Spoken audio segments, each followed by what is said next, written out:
and the guy came in. So each night he came and visited her, but before it got sunup, he would leave because he did not want her mother to see him, because he knew that he would frighten the mother. So the mother begged and begged and begged to be able to see him. And his hand, we know it's his handprint because he had 7 fingers. And I felt bad for the trees, so a few of my friends went over with me and we did a lot of praying to the trees, and we promised that certain ones wouldn't be taken down unless we replaced. And I put a crystal in the dirt as a gift for the trees that were being taken down. And later on, the people that were taking the trees down got upset because the machinery wouldn't start. I told the man that he would probably have to replenish the trees that he was taking out, and he said they weren't going to do that. A couple of weeks later, we saw a bunch of people throwing new seedlings down. And after they replaced the whole field, their equipment started and they were able to take off and leave. Every time there's a miss, there's always a sighting. And I finally got to see one of the creatures. It was way down at the end of the road underneath the street light, huge. And it was, I have to say, it was a Bigfoot, my first one I had ever seen. This goes back 30 years plus. And when it all got started, my mother found this big, huge track in a fresh plowed garden. Well, when I looked at it, personally, I was shocked. Of course, I was a young man then, I was shocked to see a 3-toed creature and a footprint that long and buried in the dirt yay deep. And then the first thing that you think about, well, is somebody doing this, or this really big to it? Have I been scared? Yes. It's probably harmless. Shooting a Bigfoot is probably the wrong way to go. I don't know what I'll do, and I know some people probably come close to encounter one. Personally, I don't know what I would do if I would come real close to encounter one. I had an encounter that happened to me back, this was in September of last year. I've been doing this since probably 2010, and I do a lot of stuff solo, although I do have quite a few guys that go out and hang out with me in the woods, but I still haven't been scared enough, I guess, not to do it by myself. And I had been down there 3 days by myself, and one of my buddies, he ended up coming down there that evening. It's probably about 10 o'clock. He set his tent up, and we were in a campground that's actually a public campground. But there's a lot of encounters go on, and people, kind of like this area, people claim that they see them down there, and people camping have seen them many times. I'd been laying in my tent maybe about an hour, and I had a hearing amplifier on. I don't know if y'all know what that is, but it's basically a hearing device where you can pick up sound. Deer hunters use them a lot to hear deer coming in the distance.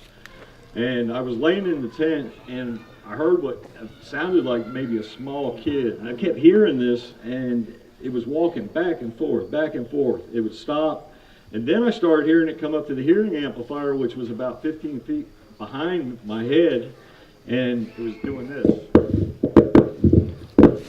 I started hearing like a fingernail scratch on the hearing amplifier. It just kept going on, and actually by about 3 a.m. I started hearing this thing again. It actually disappeared for maybe about an hour, hour and a half, to where I wasn't really hearing much, but then it was about 3 a.m. and for the next hour this thing kept roaming, and I was starting to get a little concerned, being that this is a public campground. So in a loud voice I said, I am armed and I have one in the chamber, ching ching. But I got this premonition that something's going to happen here. And it wasn't but maybe about 15 minutes after that, all of a sudden I hear this thing in the background start picking up speed, running at my tent, and it grabbed my tent and just started shaking it violently. But this thing grabbed it so quick, I mean, it startled me, and I yelled at the top of my lungs, hey, leave me the hell alone. I actually did cuss at it. I was 6 years old at my grandmother's. I was sitting in the dirt playing with some sticks and stuff. and I heard somebody walk up. I thought it was my grandmother. I looked up, and it wasn't my grandmother.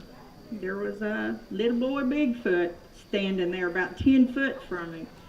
We kind of stared at each other for a little while, and then he just turned around and walked back off into the woods. So I jumped up, ran in the house, and I asked told my granny what I'd seen, and I asked her, what was that?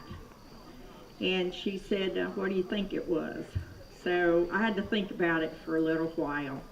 Then she started teaching me. Now, if you go to the Comanche Mountains in Oklahoma, the locals there tell you there are more Bigfoot in those mountains than they are people. We were camped down, we'd stayed in a cabin, but we'd been hiking and various things, and so I decided I was going to go walking. So I took off, and there was a big rise that goes up into a meadow, and then the tree line at the edge of the meadow is thick.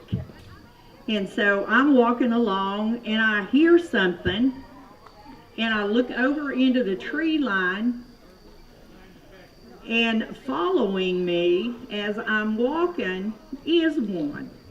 Now he gets up here into this one place, and there's a huge opening in the canopy, and there's a big old limb that comes out, and he walked right under that limb. His head just grazed the limb. So I'm thinking, wow, he's pretty big. Well, at that point, he took on off the other way. I turned around and was going to go back to the cabin. As I get up over the hill, one of the guys comes, says, you got to come, you got to come, you got to talk to him, you got to talk to him. One of the guys that was with us was upstairs on the deck of the cabin. He was looking off towards where the meadow was. He could see this huge clearing too, and he saw him. He didn't know I'd seen him, and I didn't know he had seen him, but when I got to the house or the cabin, he said, did you see that? Did you see that? And I'm like, the Bigfoot? And he's like, yes. He walked through that area, and then he went under that word, the big hole in the canopy. And I said, yeah, I saw him. And he didn't realize that I had seen him. So two of us saw him. Neither one of us knew the other one saw until I went back up. So we decided to go down there and measure. He was 14 foot tall. That's the tallest one I've ever seen. I am for sure that that's how tall he was because of that branch.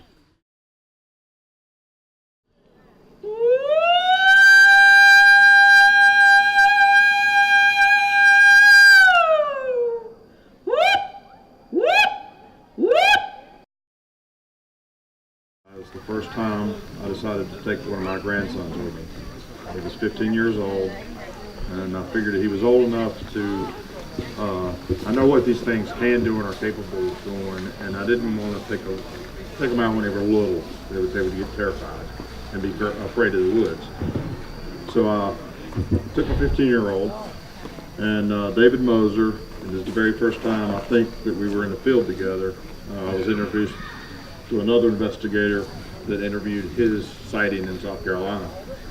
So I had Moser with me and my grandson, and I took him to my secret spot in Uwharrie National Forest, which is that's got a lot of publicity since the Finding Bigfoot TV series come out.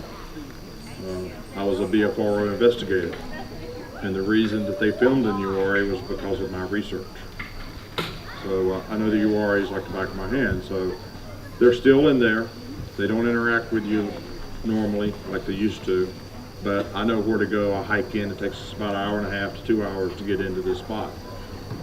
So I took my grandson with me and David Moser, and we set up camp, and we decided to, once we got everything settled up, we're going to start walking the trails, get away from camp a little bit, just look around. And we had some night vision, and we got about 100 feet from camp, thereabouts. And we seen red eyes shine across the creek from us. It was about a 6-foot wide creek. It was standing erect at that time. And it started approaching us. And as it hit the creek, as it was going across the creek, it dropped down on all four. And as soon as it hit all four, all you seen was red eyes charging directly at us. It got about 10 foot from us and just veered off to the right. Circled, went back around, crossed the creek, and as soon as it got on the other side of the creek, it stood back up on all 2 feet. But in the meantime, myself, Moser, and my grandson were like Keystone Cops trying to get away from this eye shot. And we kind of bunched up together. But in the meantime, another one was there, and it passed between us and our fire. You could see its shadow just flip past us.